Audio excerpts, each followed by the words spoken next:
So this is the hardest trick in the game. Just to start us right off. It's kind of a series of platforming right here to here to here. Ah, I missed it. All right. We'll do the easy backup. That's not a big deal. There's a series of about 7 jumps that you need to do pretty much all perfectly. This is only about 5 seconds slower. Just hoping to go for that sweet series of jumps, though, to start us off. So the Talos Principle is a puzzle game by Crow Team, the creators of Serious Sam. And if you're familiar with the Serious Sam games, these locales will seem a little bit similar to you. We're kind of in the medieval ruins sort of deal. But it's a puzzle game, unlike Serious Sam, which is a first-person shooter. So similar to Portal, I'm going to be going through all of these puzzles that are all kind of self-contained and collecting sigils from the end of all of them. Sigils look like Tetris pieces. I'm going to be using those to fill in some Tetris puzzles later on. Let me line this up real quick. There we go. But unlike most puzzle games, I'm not going to be solving very many puzzles. Instead, I'm going to play this mostly like an action platformer. The way I'm going to be doing that is using a bunch of tricks, mostly using the different puzzle items that are in the game. So for example, these jammers shut off barriers, but they also propel me over ledges like this if I jump backwards with them. I can use these to collect pretty much everything in the game relatively quickly. This is going to be our first star right there. There are 30 stars in the game that are kind of hidden in far away, kind of offbeat or really weird puzzles. They serve as kind of secrets, and if you collect all of them, you can unlock a different ending. So that's the ending that I'm going to be going for at the end of the game. Not much to say as I tear through this first level. We're going to be restarting after every sigil, or almost every sigil, just to kind of move more quickly to the beginning of the level. Whenever you enter a new puzzle, you have an option to restart, to put yourself back at the beginning. We're not doing it here, for example, because I didn't actually enter this puzzle through the front door. I kind of came in through the back side, jumping over and skipping everything. But with 7 sigils and a star, we're done with A1, and we're going to make our way to the hub. The intended solution for all of the tutorial puzzles was to use the jammers to reach the Tetris pieces, so realistically we didn't actually do anything too unintended. Yeah, we just use them in a slightly different way. Alright. So right here I need to be careful because if I misstep there, that turret will kill me before I grab my sigil, but no problems here. Now this puzzle, this QR code right here, will link you to a website that will give you some information about the moon landing, which happens to happen on July 20th of 1969. So obviously the solution to that star puzzle is to go to these numbered pillars, pop in 7 and 20 for July 20th, and drain all the water. Very simple puzzle. And one of, I believe, less than 10, at least less than 10, that you can solve, or you solve as intended in this speedrun. More tricky ball platforming there. You were really fast about scanning that QR code. Yeah. Quite speedy. But your choices I've played this game before. You can also scan robots very quickly, or QR codes very quickly, because you are playing as a robot. To my little first key there. I exclusively speedrun games where you play as robots, apparently. Seems to be. So we're going to be going for another star solution here. We need to preserve a jammer, even though we're grabbing the sigil to open this gate, grab the star. More quick resets. I'm going to turn around here. Nothing much to say about this one. Here we're not even going to be using any objects.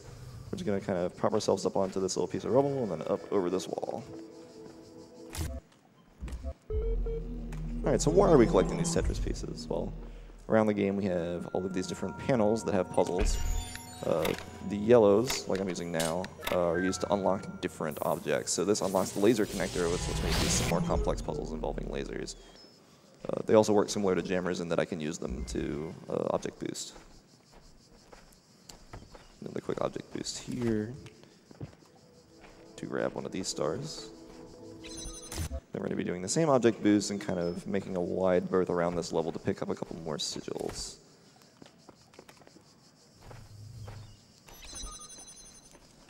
Nothing much to add. Now for some item jumps like that one, I need to kind of quickly drop the item. There we are. Need to drop the item, pick it back up while I'm doing the boost, and then grab it again and do another object boost up on top of it to get a little bit of extra height. And timing on that is a little bit tight, but it's not too bad. Quick jump over a statue here. Grabbing a sigil and moving on.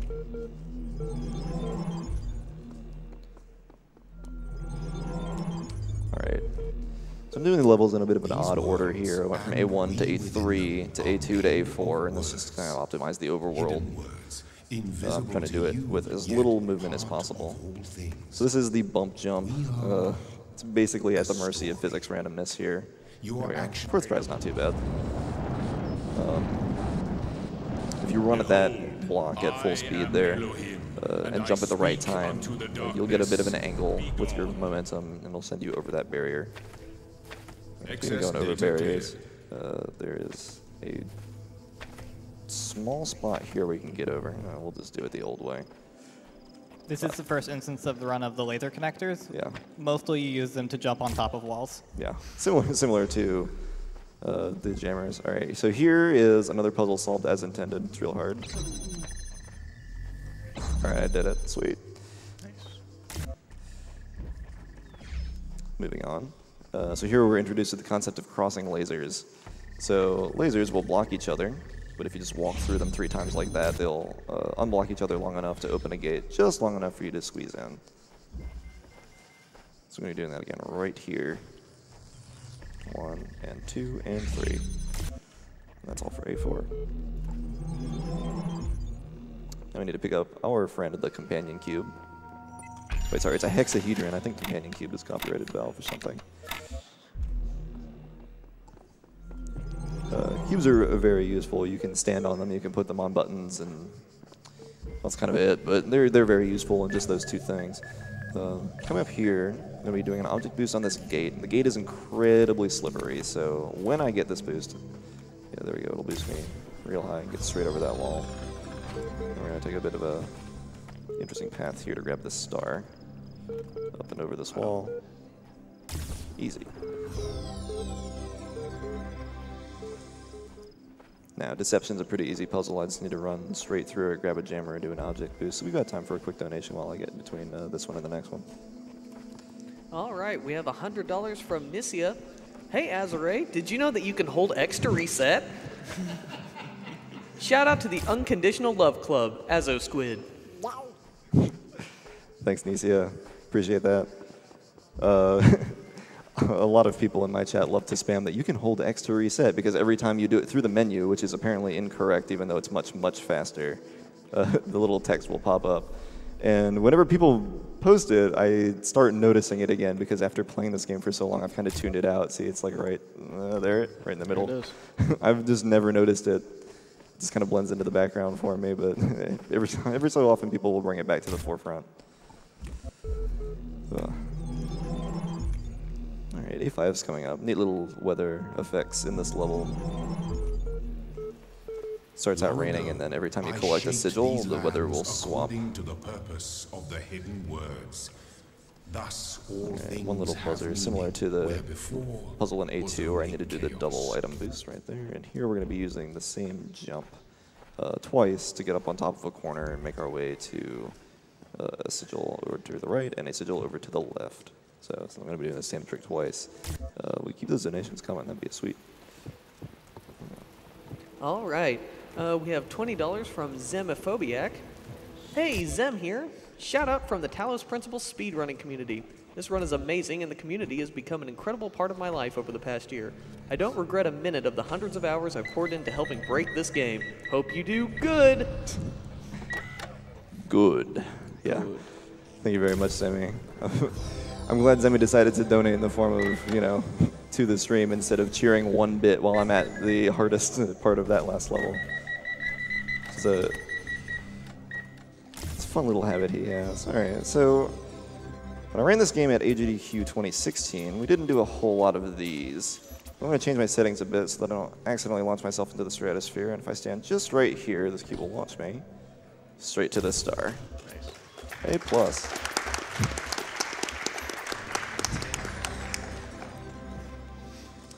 Yeah, the cube jump had been known for a while in the community, but has been often considered like super unruly. We didn't really have any idea how to control anything about it until a couple of our scientists got their hands on it. I did pick that up for a reason, by the way. I don't just need to listen to Dr. Drennan talk. But a few of our cube jump scientists went through and found more consistent ways to set them up. This jump's a little tricky, so let me actually focus for a moment. So now we peppered them all through the run, and it's pretty fun to watch yourself get launched.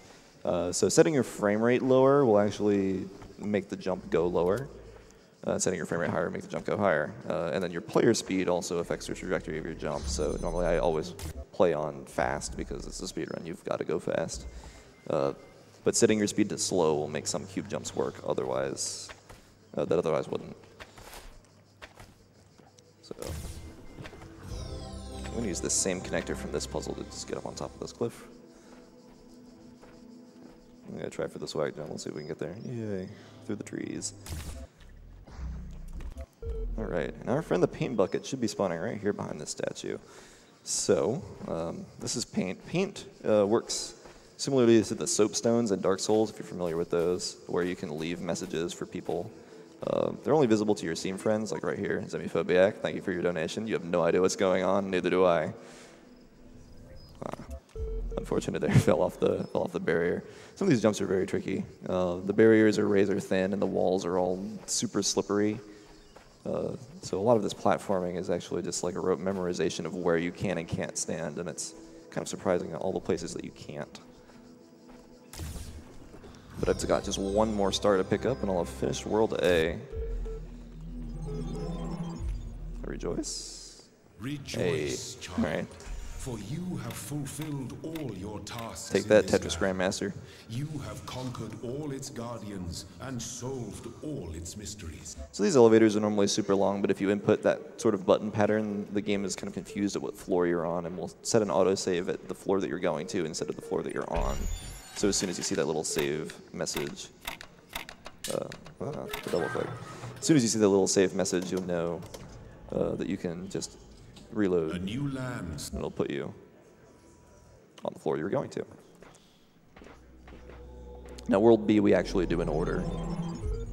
So we'll start with B1, make our way straight through to B7. Promised you eternal life.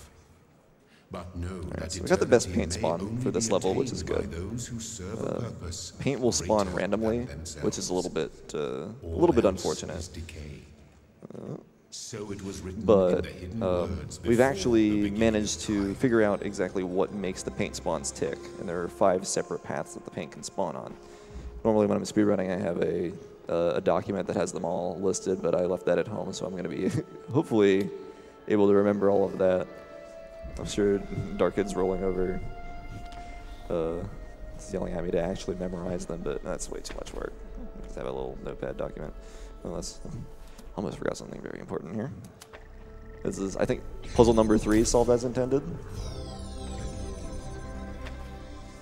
The paint has a unique purpose in this speedrun. Unlike other test objects that are used to jump on top of walls, paint is used to jump up on top of really tall walls. Yeah. So paint basically takes the item boosting and cranks it up to 11. It lets you go much higher than you normally can just because of its unique hitbox. Over the fence. That one's dangerously close to an intended solution.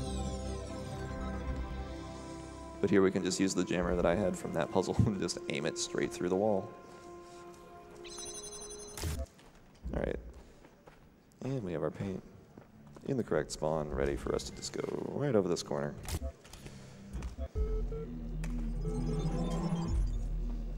Alright, so I'm a huge fan of this next unlock.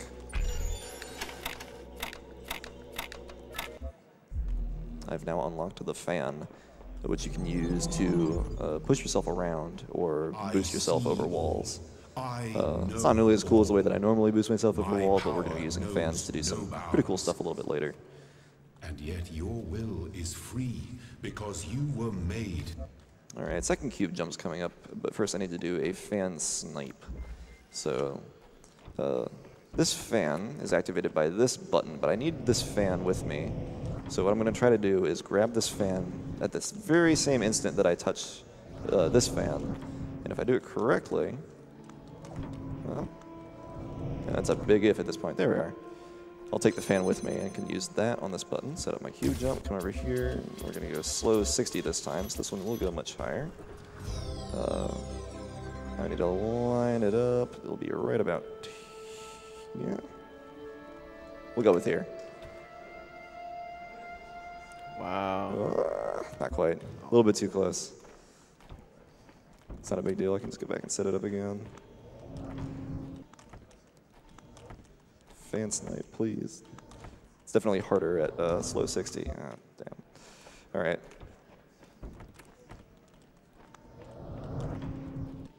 There we are. And if this doesn't work, we'll just go through the tomb with jammer glitches. It's not that much slower. Let's actually do the lineup. This looks much better. Got it. There we are. Easy. Easy.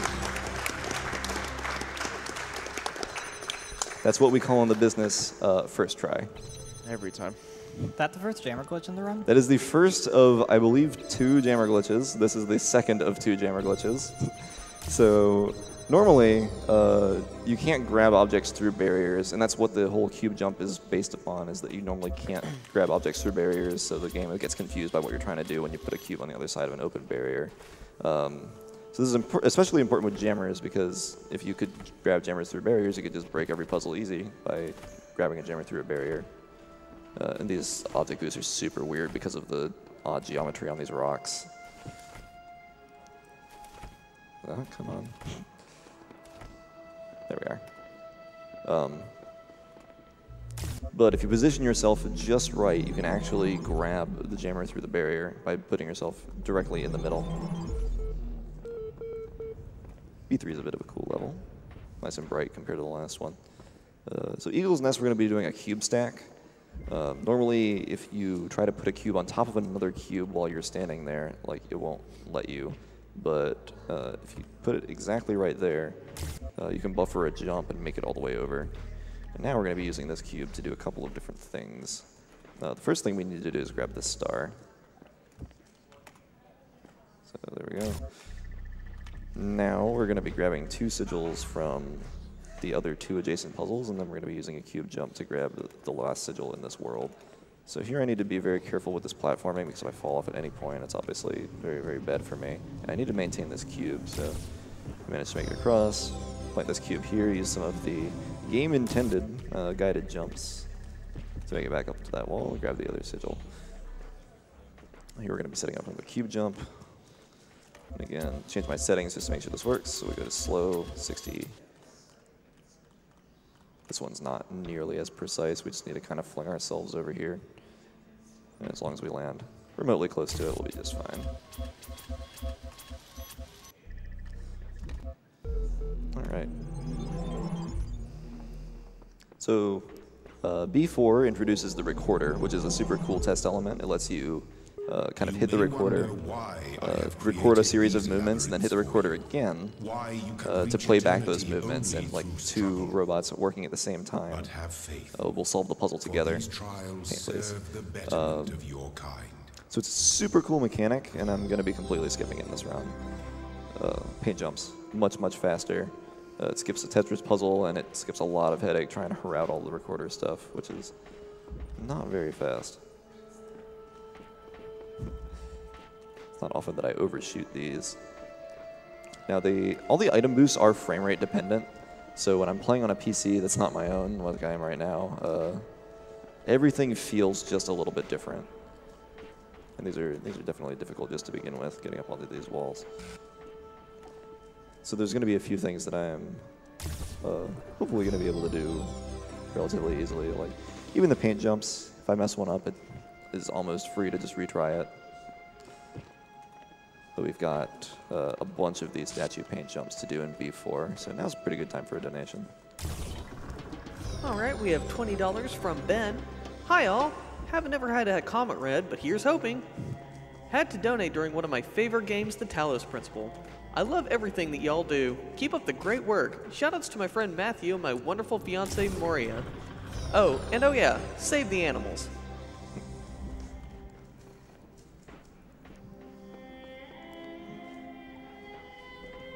We have $200 from Akime Kim. Talos Principle is one of my favorite games. Thoughtful and challenging puzzles. Oh wait, he skipped them all. Anyway, this is for the Diamond Run.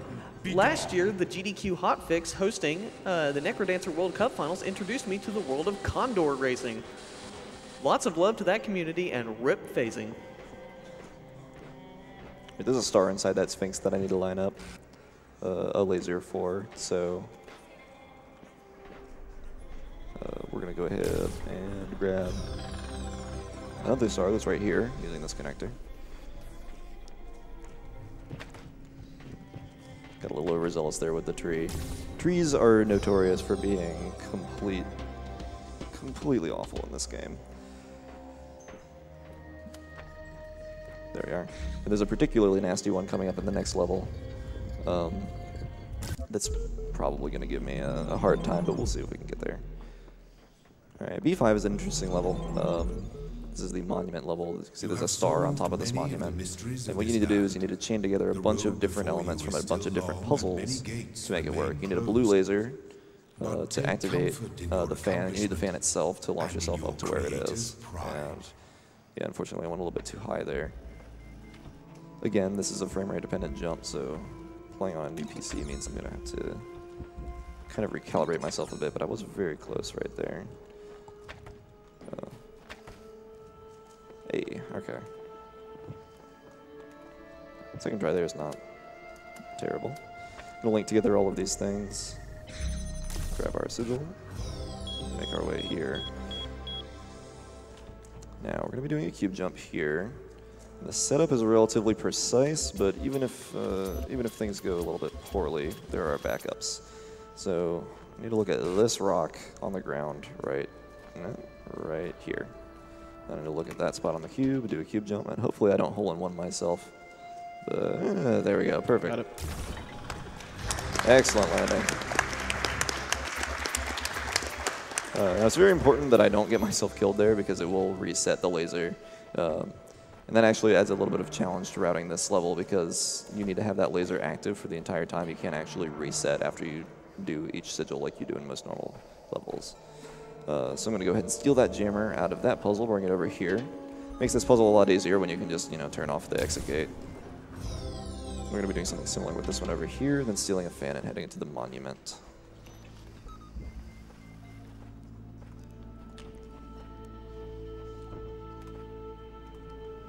So I'm going to pick up this fan. Cart it off to the middle of the map. See, I have my laser powering the fan pedestal thing. Just got to drop the fan right there, launch myself up, and there's the star. So coming up as a fan slide, I'm going to be opening up my log to kind of simulate the barrier slide thing.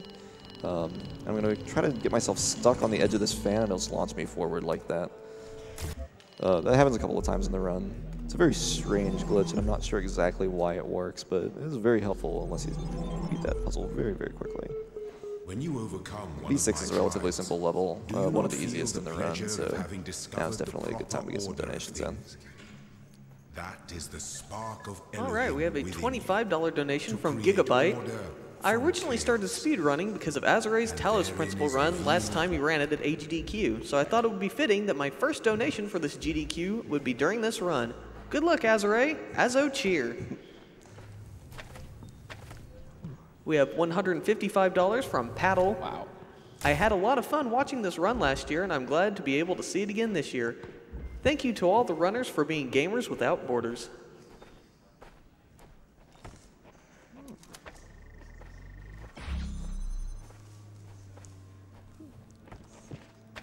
Almost an intended solution there, but no.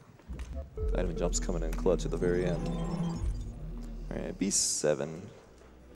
Good old B7. This is one of the harder levels in the run, just for a few incredibly obnoxious jumps that it has. The first one here is not too bad, especially if you just do it the safe way, but yeah. Safety's for scrubs, just get it first try easy. We got another cube jump here. This one, the goal is to go long rather than far. So the way I'm going to set this up is I'm going to wrap myself around the wall here so that the cube is kind of hidden behind it. I get stuck on the wall and it'll slingshot me forward like this. And I should make it all the way over to here where this button is. I can activate this fan, jump right onto it, and then reset level as soon as I grab the star. Well done. Thank you.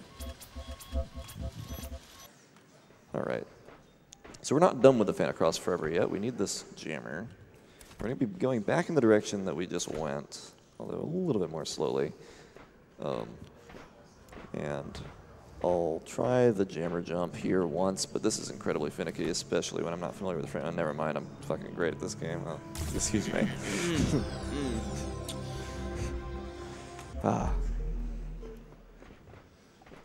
That's fine. All right. Now I need to do a fin across forever again to grab this jammer again. Then we need to do a jammer jump onto these slope surfaces right here.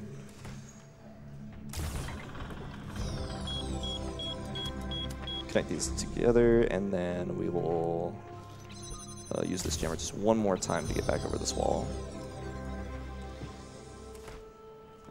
On the first night, Okay, listen to Dr. Drennan again here. over, So the jammer jams this turret, and another jammer to jam the other turret, and then all set with B7. and the probes we sent out, Voyager 1 and 2, beyond the edge of our solar system, continuing their long journey through interstellar space, like memories of our ambition, ambassadors who have outlived their homeland. And then I thought, Unfortunately, we'll never know what Dr. Drennan thought. What the? So we're on our way to our first star world. The way these work is that you have these 10 sigils right here, and they will give you a Tetris puzzle that you need to solve. This will go here, this will go here, this will go here, this will go there-ish, now over here. Oh, heck. There we go. Chaos is that which existed before time, when the words of a story lose their meaning, when actions cease to have purpose. Know that only faith can protect you from this peril. This level's pretty simple. Garden of Worlds. It's going to be a couple of the statue jumps and another item jump, so they're pretty solid time for a donation. Sure. We have a $50 donation from an anonymous donor. Just stopping by to leave my daily contribution. Keep up the good work and have a nice day. And they leave a little smiley face for us. Thank you so much. We have an anonymous $25 donation saying, having struggled with this game myself, watching it torn apart is very satisfying.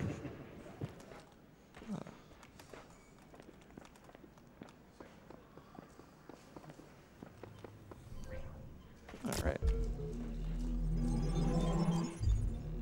On our way to World C, I heard two claps in the back of the room. Thank you very much. World C introduces a couple of more difficult concepts, including the recorder platform, which you combo with a recorder, which we don't have, so we can't use it. So we need to find some more clever solutions for those puzzles. All right. It's on the bottom. It's here, this here, this there, that there.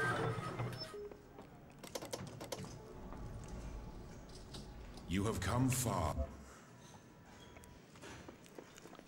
Shoutouts to Darkid, by the way, for compiling a list of the most optimal solutions for all of the Tetris puzzles so that I could ignore it in favor of solutions that are easier to memorize. So this is the cube elevator. It is currently going up.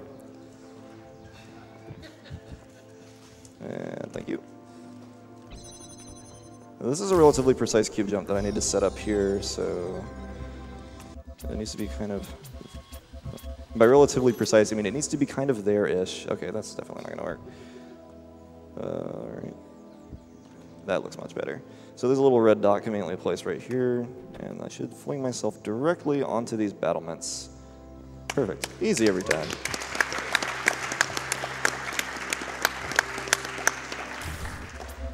So the way that the cube jump momentum works is that since you're going over such large distances, every little change is magnified. So if you're standing, you know, ever so slightly to the left or ever so slightly behind where you should be, you'll end up with a way wrong angle or a way wrong distance.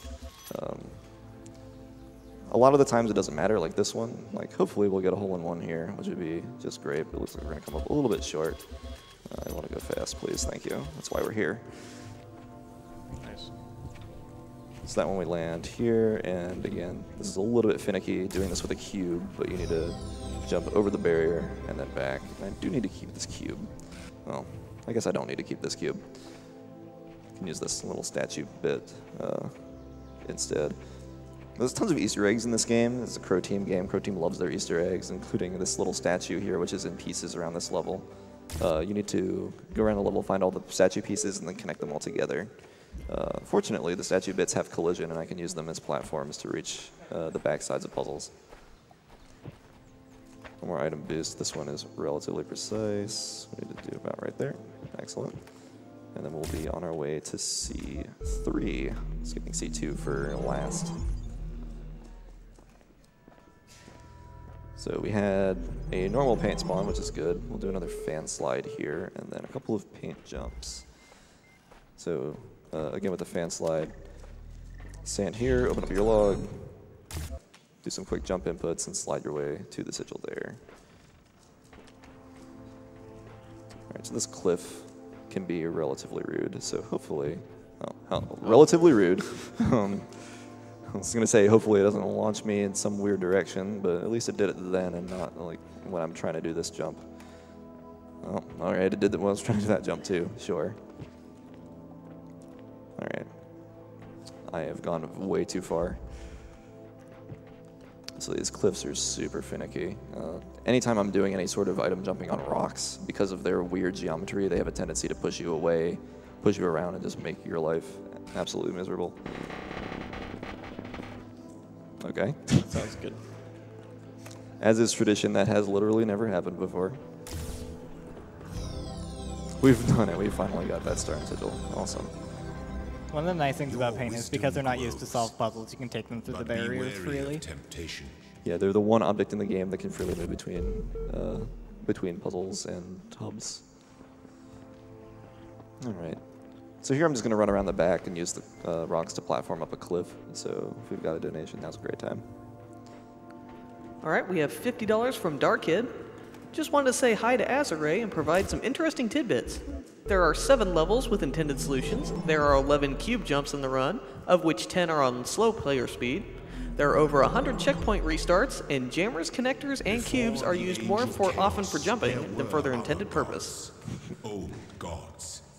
Darkid is one of the Talos scientists. He knows much more about this game's inner workings than I do. I just kind of go fast. Here we need to do a little bit of a puzzle. It's like the thing that's most closely resembled an actual Talos puzzle that we've done so far, but again, it's just broken immediately by using the jammer to jump. Oh, hello. Not supposed to land on top of that. Couple more item boosts over the barriers. Grab the star. Shoutouts to Notch.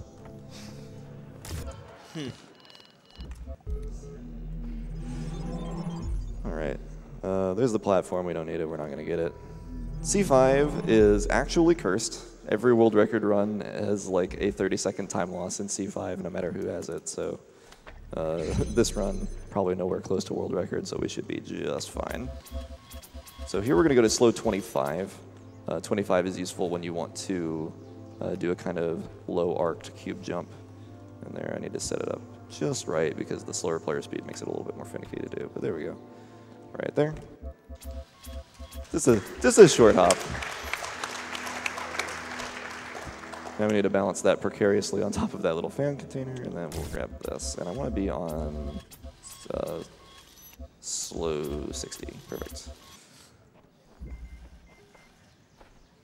All right. Now, Up Close and Jammed has, like, what is it, like 3 sigils and 2 stars that we do from here? Maybe something like that. I might have my numbers mixed up, but first we're going to go through and grab this. The actual Up Close and Jam sigil, and then we need to actually come back and get the sigil from Dumbwaiter since we only got the star.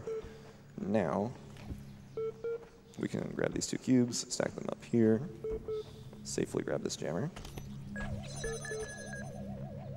Got dangerously close to that mine there. I'm just going to go ahead and ride this guy. What?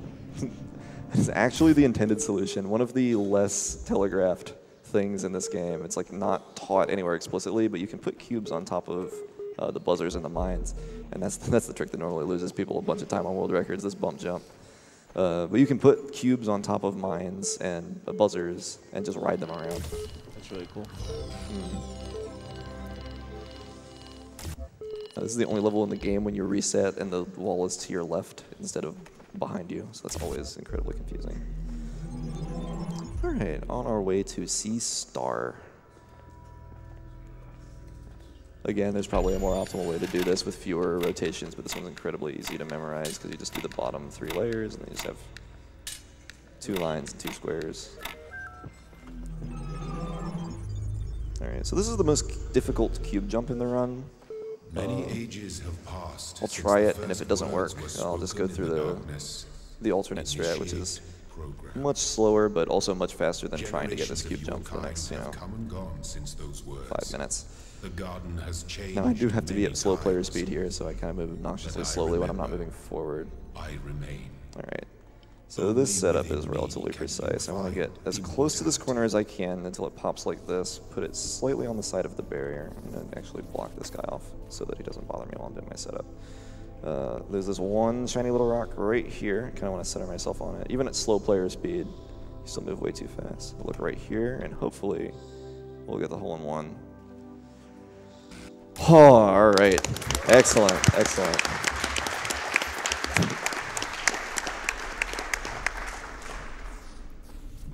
The rest of the run's easy. You don't have to worry about anything.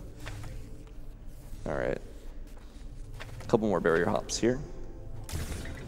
Let's grab you.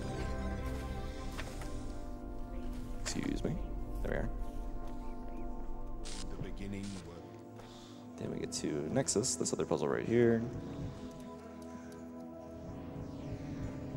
Grab our 6th silver sigil. 6th silver sigil, 6th silver sigil. Wow. 3 more of those, and we'll be able to enter the messenger ending room. Okay. Start out C7 with Dead Man's Switch here. Another one of these miserable tree jumps where you need to get on top of a wall there. Fortunately, we got that first try. Need to briefly connect the red laser to knock a cube off of the perch that it's on, and then set this up just so that I can wrap around this corner. There we go, perfect. We're going to be doing another 25 FPS cube jump to do a short hop over the wall with the cube. This one, much less precise than the previous. Oh, much less precise, but I'm still awful at it, apparently. Need to be a little bit closer so that I'm not going super, super low like I was. There we are. Set our settings back to normal. Hop over this wall. And then hop over this wall. It's incredibly convenient the cube jumps let you keep the cube that you're using to do it, because oftentimes they're used immediately afterwards. And right after we grab this, we're going to do one of the coolest puzzles in the run, in my opinion, even though it's not that big of a deal. So in Carrier Pigeons, there's a fan blocking the exit, but if you reset, you can actually just get through it before the fan activates by just running it immediately towards where it spawns. So I have a question. Sure thing. If you know the answer to it. How was it figured out that you could use a different frame rate in order to make cube jumps more controllable? Well, it's always been known that the frame rate did have an effect on it, just because everybody's cube jumps were different, and that was kind of what we pinpointed. So we tried to do it with the frame rates limited, and we managed to get relatively consistent distances and heights. So that's really cool. Yeah. It was the player speed that came much later. We didn't really know about the player speed making things work differently. But that discovery made them much, much more useful in the runs. Does this count as an intended solution? Yes, it does. You didn't see the bridge there? Yeah, it's an invisible bridge. It needs to walk between 2 statues. All right, C4. Throne room first. There's lots of stuff I need to do in throne room. First of which is to grab the star right up here.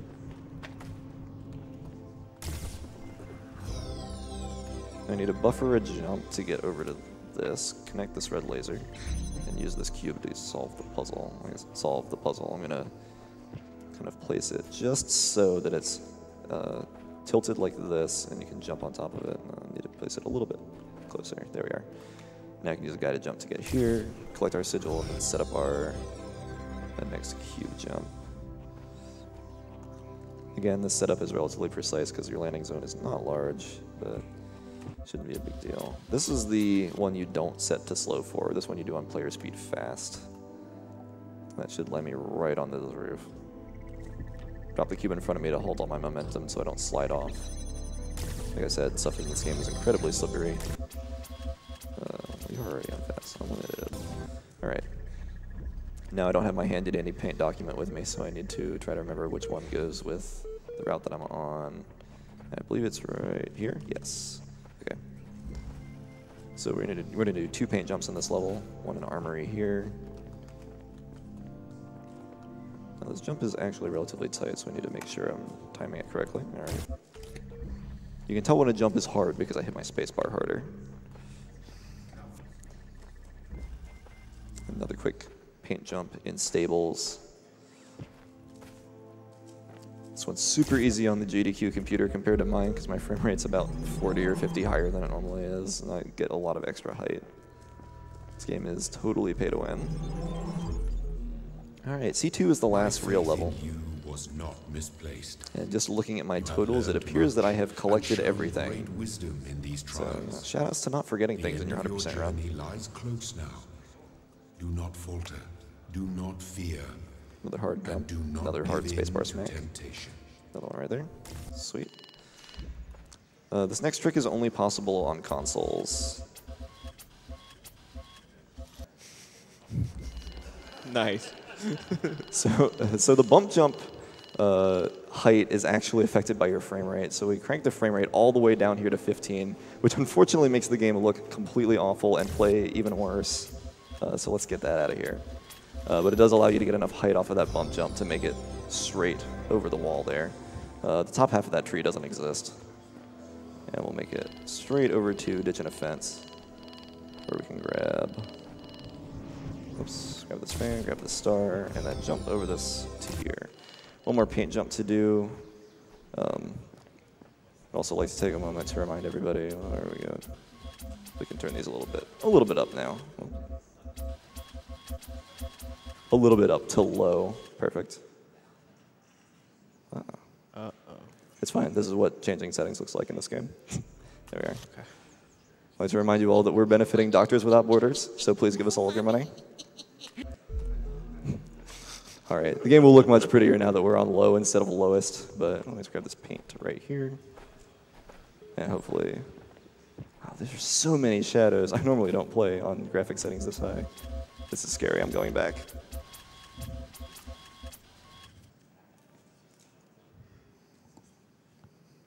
The Talos principle. There's a cat in this game, it's an Easter egg. I'll leave that as an exercise to the reader.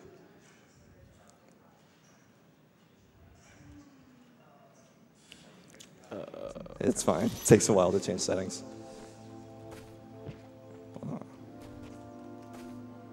There we are. Needed to find a little nook there. We should be at 49. Perfect. All right, that means we have all the sigils. We need to collect 2 more stars. And so it is done. And it will be done. You have overcome each trial that I set before you.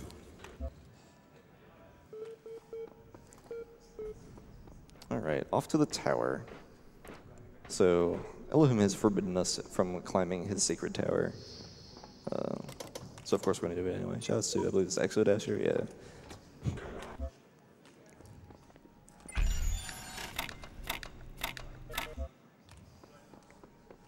All right.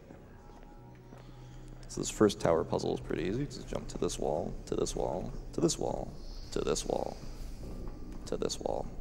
All right. Now I need to start hacking, so probably a good time to read some donations. All right, we have $5 from Kita Nash. My grandfather loves this game, but he can't understand how you're playing it. He thinks you're cheating. I had to go through all the puzzles, and he's just jumping over the walls. We have $50 from Urza MTG. Hey, Azorae, make sure to eat some delicious Welch's fruit snacks to keep your energy up during the run. We have $50 from Zimbabwe. I had to donate while my favorite puzzle platformer runner was on stream. Shoutouts to Azorae for finding the skip for Portal 2 solo co-op. When's you beat rotation? Well, that's just me and Zim.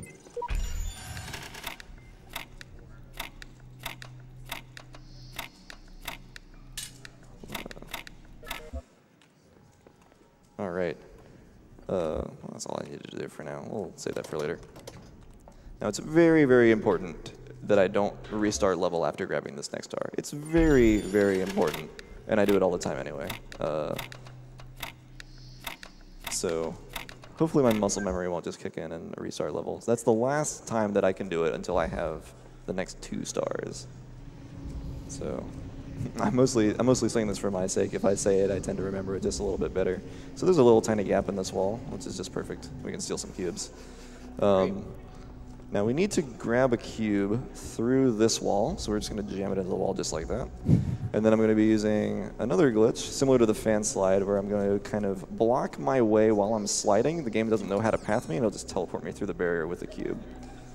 Alright, so now that I have 2 cubes where they're not supposed to be, I can take them up to floor 3 and have them solve me some puzzles there. This is the most important trick in the run. Oh. The truth is out there.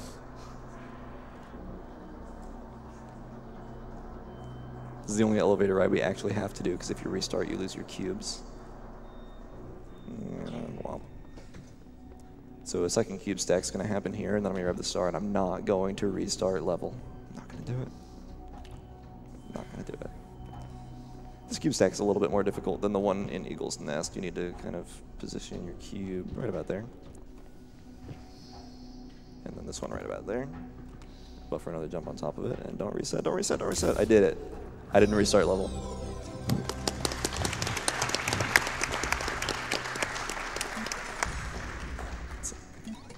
Alright. One more teleport right there to steal this. And fortunately robots don't take fall damage, so I can just go ahead and take the quick way down to the ground floor. Now you're supposed to use an intended method to steal 2 connectors to get a blue laser here, but you can just jam the gate. And now we are ready for A star and for the end of the game. So while I'm moving my way to A star, it's probably a good time to read a donation or 2. All right, we have $50 from Sunlow. Beep boop, I am a robot. We have $100 from Quiet Ori. Save patients, kill animals. Go SGDQ.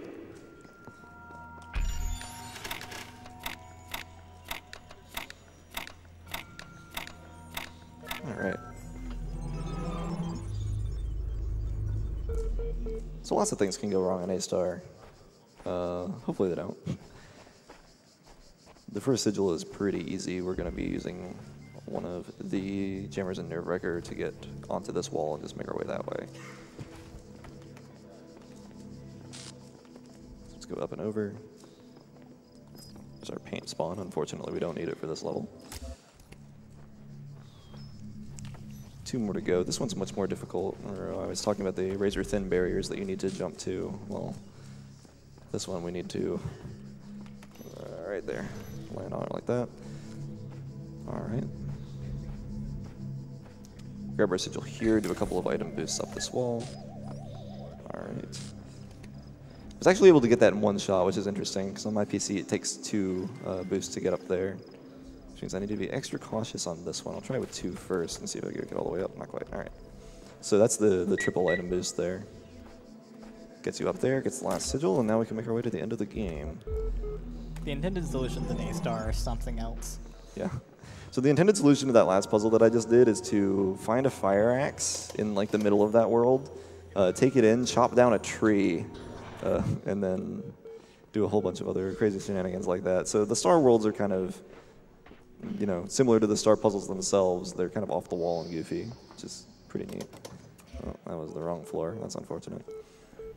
So we need to make it to floor 3 now. Our end goal is to get to floor 6. And I actually do need to put these inputs in relatively quickly so that the loading thing works. There we go. I need to make our way to floor 6. Normally you do that by going into a computer terminal and inputting the code that you get from the star worlds. Nice. Nice. But instead I can just jump through this invisible, or I guess opposite of invisible. Visible, but not really real part of the tower. And hopefully, all right, there, perfect. Slide our way down, and if I line myself up correctly right here, I should be able to drop down directly onto this pipe. Or scaffolding or whatever it is. Jump here, land here. and enter my final resting place. now time So to time. choose your Sorry about that. Should have probably warned you a little bit earlier. And that is the Talos principle, 100%.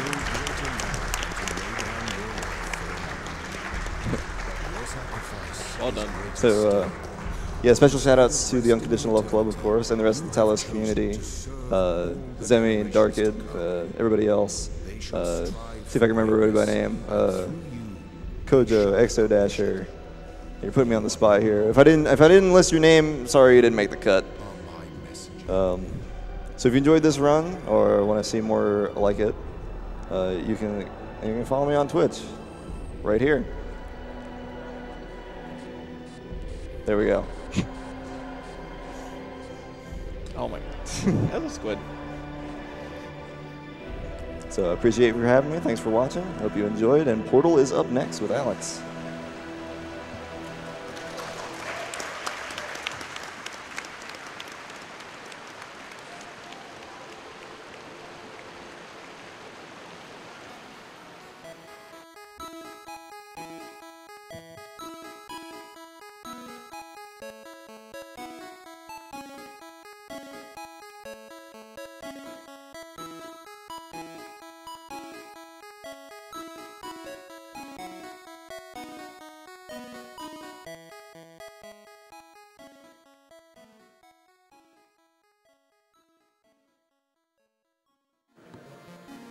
We have a $20 donation from Victor.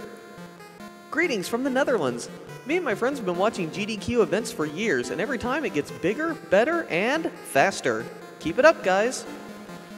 We have $15 from an anonymous donor. Greetings from the UK.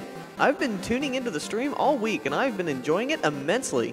Keep up the great playing, speedrunners, and remember, save the frames, kill the animals.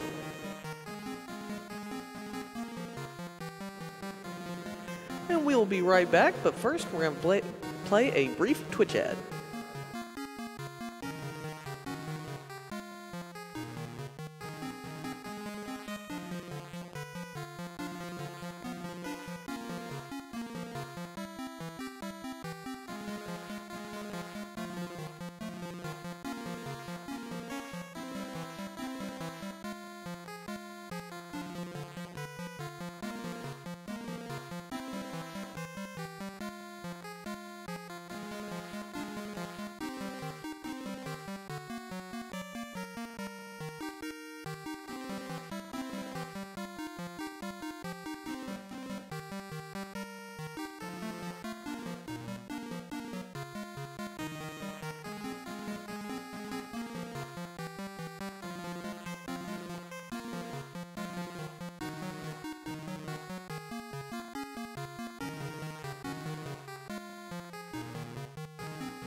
We have a $25 donation from AJ.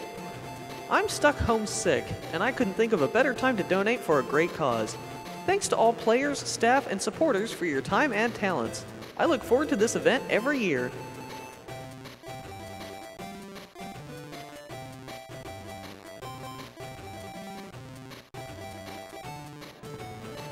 We have $50 from Baal.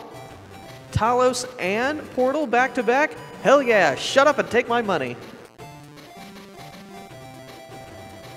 And with that, we're going to throw it over to Feasel interviewing Puexel, the Chrono Trigger runner. Hey everybody, I'm Feasel. I'm here with Puexel, who's going to be running Chrono Trigger coming up in just a couple of hours after Portal and Bionic Commando Rearmed. Thanks for talking with us today. My pleasure. So you've been in the community for quite a while. I know you and I have known each other for a number of years. How did you get started in speedrunning? It's actually how I got started in speedrunning is actually not what a lot of people would expect to hear from me. I want to say like in 2005 or 6 or so, I did a 100% playthrough of Metal Gear Solid 3 for the PlayStation 2. And I used an FAQ on Game FAQs as part of finding all of the items, basically. And then in the credits section of that FAQ, there was a link to the speedrun of the game on Speed Demo's archive. So I watched that, and then watched like a bunch of other videos there. And I was mostly just kind of a lurker and viewer of finished speedruns for about the next 5 years or so after that. But it wasn't really until like live streaming took off that I really started to kind of feel motivated to actually do some speedrunning of my own, because I think a big part of that was that it made it seem more like something I can do, when I'm like seeing the amount of work and the amount of failure that goes into producing a kind of a completed run along the way, basically. So you started out with something pretty different from an RPG. How did you get into the RPG side of speedrunning? Well, RPGs have always been one of my favorite genres of games just to play too. Like my first RPG was Dragon Warrior for the NES, because I got a free cartridge for subscribing to Nintendo Power, like a lot of people. And like when I played Dragon Warrior, it was just kind of mind-blowing for me that it was possible to have an NES game that took me more than a weekend to beat, much more than a weekend. Yes. And I guess probably another part of it too was that the number of games I was given as a kid was fairly limited. I pretty much just got to pick one for my birthday and or Christmas, and RPGs I felt like would give me the most kind of play value and replay value, so I would always ask for RPGs. Like the copy of Chrono Trigger I'm going to be doing my run on this afternoon was given to me as a Christmas present the year it came out. Yeah, you're almost forced to speedrun a game or play it over and over again when it's the only don't have very many to choose from. So let's take our first question from Twitter here. What made you want to run Chrono? Well, it's always been one of my favorite RPGs. From when I was a kid, and then I'd always been kind of interested in learning to speedrun it too, but kind of the main thing that kind of made it happen was that in the year 2015, that was the first year that we had another speedrun marathon called RPG Limit Break, it's kind of a similar format to Games Done Quick, but it focuses exclusively on the RPG genre. And the runner that submitted Chrono Trigger got it accepted, but then it didn't, and they ended up not being able to make it. And then because of the way it fit in the timeline, rather than change the game list, my good friend Essentia and I decided to me learn and her relearn the Chrono Trigger 100% categories, and then run it for that marathon. I've basically been running it off and on ever since. Wow. Well, I'd say a lot of people consider it to be one of the best SNES RPGs, if not the best. I always see it at the top of the list, so I definitely understand that. The category that we're going to be seeing today is something that we haven't seen before in a GDQ. Can you tell us a little bit about that? Well, I mean, this is going to be, I believe, the 4th time that Chrono Trigger has been run in a GDQ marathon, and all 3 previous appearances of it were the 100% category, which is all side quests, basically.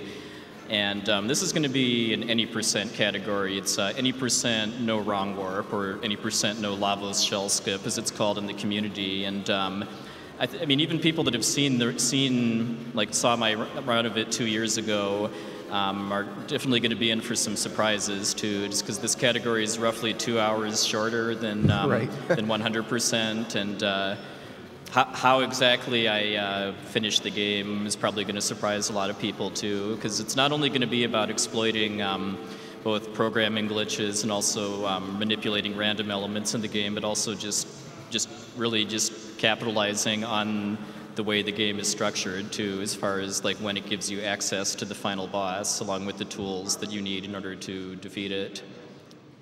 Okay. So it's good that people are going to be seeing something a little different. We have seen Chrono quite a bit. This Lavos shell skip, that is what you're not doing in the category. Do you want to just give a little background on what that is? Yeah, well, it's a wrong warp, basically, that you can do pretty much at the end of a run, and it's quadruple frame perfect. And if you're able to pull it off, it lets you save about 15 minutes, basically by skipping the entire boss rush and then fight with Lavos' shell. as part of the final boss sequence. It's true, any percent Chrono Trigger actually isn't a very popular competitive category right now. I think mostly just both because of the difficulty of doing Lavos shell skip, since it is quadruple frame perfect, and it's after you've already been playing for 2.5 hours, basically. And then, personally, I'm not really just a fan of kind of what it does to the game, too, just because it kind of leaves us without really any kind of final boss. We just, we do the skip and then do some more glitches, and then the game kind of ends after that. I mean, I have a lot of respect for people that have tried that category and been able to get good times with it, though, for sure. Maybe we'll see that in one of the future GDQs, somewhere to go maybe. from here. I mean, you never know what you never know what the future holds, after all. All right. Well, another question from Twitter we have here. What is your favorite part of the run? For the category I'm going to be running this evening, it's actually the Lavos shell battle at the end of the game, just because it's about a 20-minute long boss gauntlet, which where pretty much every turn matters in some way, because we're doing what we call RNG manipulation, where we're kind of performing actions in a set order in order to manipulate the outcome, and it's having just a fight that long and that tense is it's a kind of an element that's not in any other category of Chrono Trigger or really any other games I speedrun too. Right. I mean, a 20-minute long battle. I mean, that's with no downtime. That's pretty intense. Yes, agreed. Well, you mentioned RNG, and of course, we have to ask you. But aside from the RNG, what's the most frustrating part of the Chrono Trigger run? For me, I would say it's a couple of the boss skips that are done as part of the route, just because there's a couple boss skips where I'm actually kind of trying to hit certain frame windows in a repeating cycle in order to kind of delay the game registering that it's supposed to be triggering a boss fight, and none of them are like super punishing if I miss them, just because I'm going to be safety saving before. But I mean, it is like taking multiple attempts to get one of those is a little frustrating for me, just because it's pretty much just pure execution. As a marathon run, is there anything that you're worried about that may be a little unsafe, or do you think this run is pretty much going to be close to estimate? Well, I got a 3:05 in my practice run I did right before this, which is 10 minutes below my estimate, doing pretty much the exact same route I'm going to be doing for the marathon. I mean, the main thing I'd be concerned about is risking a death to Lavos' shell, because, like I said, it's a 20-minute long fight, so if I died there, that would be a pretty punishing time loss. That'd be a lot to repeat. So yeah, I am both going to be giving it my utmost concentration, along with just doing a few things a little more conservatively than I otherwise would, just to ensure a victory. Okay. Well, we have another question from Twitter, who says that I find menuing in games highly difficult. Are there any tips for people who want to get better at menuing? Oh, sure. I'd say probably the two main ways I would recommend kind of getting better at doing menuing in RPG runs are to first kind of get a good set of notes as far as reminding you what exactly you need to do, and try to kind of optimize it as much as possible as far as like minimizing the number of like inputs you need to do as far as like paging through menus or like switching characters, just because the less inputs you have to do, the less stuff you have to remember. And then just practice too. I mean, like for RPGs that I run, I put pretty much as much practice time into menus as I do for like fights or other aspects of the game, because it's important. I mean, sure, a game that long, there's a lot of menuing, and it's stuff that you can speed up, as opposed to most of the rest of the game is stuff that takes fixed amount of time to do. Yeah, because menuing is invariably all execution as far as doing it both fast and accurately. Yeah. A lot of people running RPGs wonder like how much they should be relying on notes, especially for a long RPG. You probably can't get away with no notes at all, but like, do you tend to write out really general stuff, or are you very specific, like every single action gets a line in your notes? Like, how do you do that? The notes I use are usually pretty usually crib notes, as far as pretty much just specific stuff that I see myself needing to remember, even when I'm needing a little help remembering, even when I've put a lot of time into practice and doing runs, like menus, or in some cases just like easily missable story triggers. And I think I think being able to do an entire run of an RPG without notes is definitely kind of a desirable skill, but also just making efficient use of nodes within a run too, without having it actually cost you any time, I think is good too. Like knowing, like planning out points where you can look at your notes, like when you're just text mashing through a cutscene or something, so that you're not really like having to stop your run in order to look at your notes, and then just using like your short-term memory to get prepared for your next menu or something like that. I see. That's kind of important to like take little digestible chunks and read them at a time and internalize them and keep going. Can we switch topics here? I want to talk a little bit about RPG Limit Break. Sure. You brought that up a little bit, but that's a huge thing that you do. In addition to being a player, you're also a community organizer. You run the RPG Limit Break channel, and you run the marathons, the RPG marathons. So can you tell me, what do you enjoy about doing that? What makes you want to put the time into that? Sure. Well, again, RPG Limit Break is it's a marathon that we just had our third instance of back in May, which is it's a very similar format to GDQ, but the focus is on RPGs, and then it's also a charity fundraiser too for the National Alliance on Mental Illness, and I guess the probably the single biggest thing that makes me kind of proud of what I and my team have done with organizing that event is just giving a lot of more people an opportunity to be part of a on-site charity marathon too. Just because, I mean, Games Done Quick is it's about giving kind of a little something for everybody as far as kind of all types of games we want to have represented, and that unfortunately means that.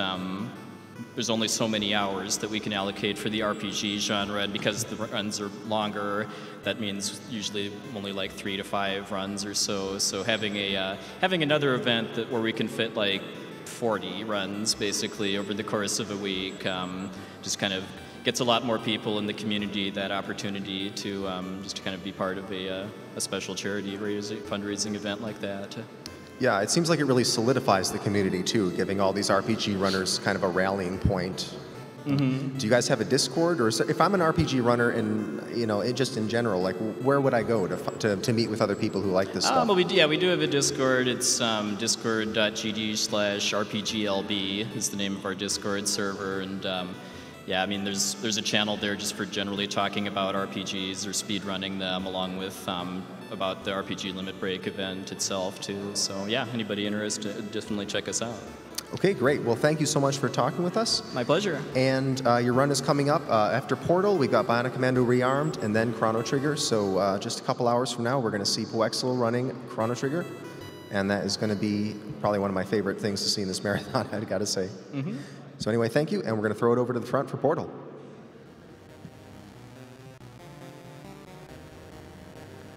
Thank you, Fiesel and Poexel. And with that, here is Portal with Alex Howe.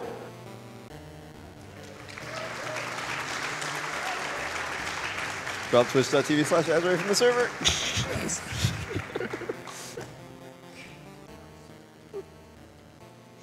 This is too hard.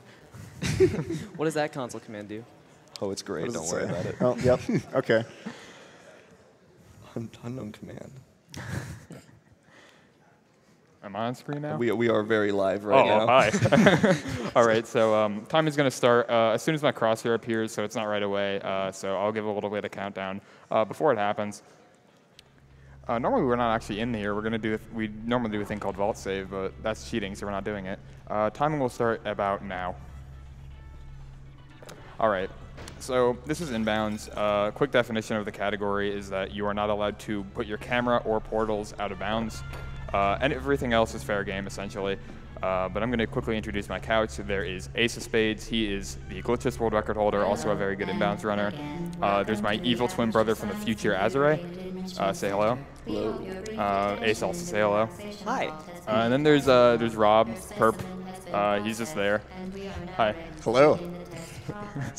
Anyway, the first thing we're going to be doing in this run is the movement ABH, which you may have seen in Half-Life 2, accelerated backhopping.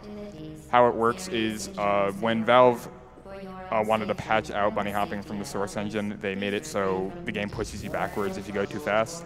So it just keeps giving you negative speed, which if you look backwards just ends up making you go faster. So we're going to be doing that right here, trying to get to the end of Chamber 0 here. All right. Very good. Ace told me I wasn't going to get that. And, oh. I mean, if it was me up there, I would have. Yeah, probably not. Chamber gives me flashbacks. So yeah, Azorae loves this game. This is his favorite speedrun, favorite video game. Everything about it is perfect to him. I don't know why he's not up here doing this in all honesty.